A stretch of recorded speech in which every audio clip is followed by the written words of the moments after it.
If you ask most kids these days what they want to be when they grow up, chances are they're not going to say a farmer.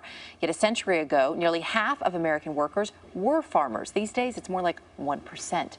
Early show contributor Taryn Winterbrill has a look, though, at one effort to help find the next generation of farmers and a great way to spend a summer. Good morning. Yes, good morning. Very exciting. Good morning to you, Erica. Well, according to one study, an average child can identify more than 1,000 corporate labels, but only 10 plants and animals in his or her own backyard. So how do you deal with that lack of knowledge? Well, some kids get to go to farm camp.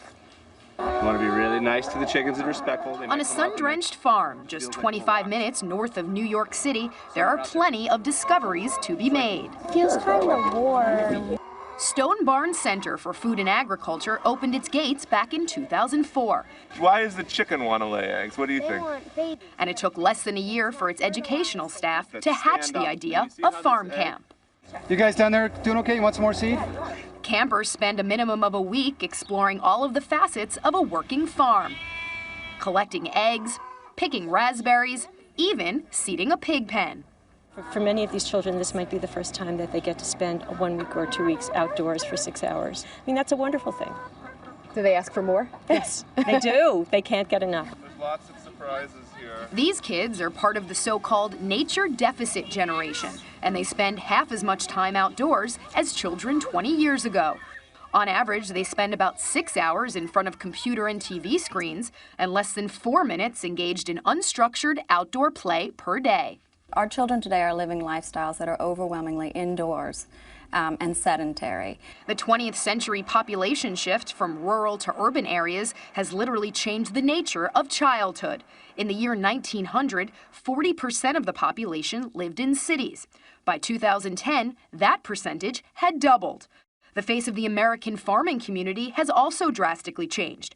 Back in 1880, 50% of the U.S. workforce were farmers. Today, it's just 2%, and the average age of these 2 million remaining farmers is 60.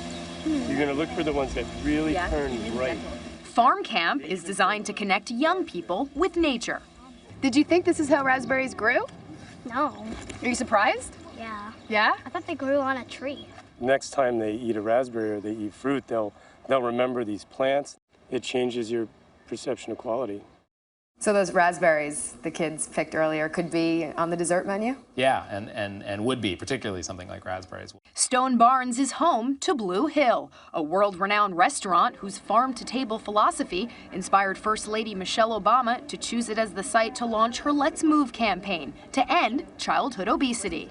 I mean, they may not use their math later, but they're all going to eat. So having some basic knowledge about how the food system works and where food comes from, and getting beyond the idea that it's just the shopping cart and mom and the car and that all this food comes from one big store down the street is really important.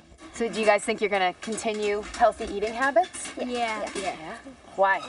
Now I know what I'm eating. It's an idea that seems to be catching on. 83% of camps across the country have added gardening activities in the past 5 years. 19% have added farming and ranching. When they actually get their hands dirty and they help pull a carrot or harvest a tomato, they get inspired to try new things. But the bigger goal of these programs goes beyond the summer experience. These young people are going to be the inheritors of our earth, and they're going to be the drivers to shape change and sustainability as we move forward. Come over here with me, guys, and we'll take a look. For these campers, though, there's nothing more important than having a good time. And that's exactly what camp should be. Who wants to get in there and roll around with the pigs? Me. Yeah? If you could, would you? Yes. All right. I did too. Looked like a lot of fun, those pigs. Well, incidentally, a week at Stone Barns Camp costs $400, but about 10% of the campers actually get scholarships. We also should mention that city kids can connect with nature as well. For example, 30% of New York City is green space, so you don't have to go very far, Erica, if you are in an urban area. Yeah. It's just a matter of seeking it out. And New York in particular does a great job with their parks and with, great excuses for kids to get out and do things and activities over the summer. Great story, though. I love it. Thank you. It was so much fun. I'm going to note that. Send my kids there when they get a little older. Please do.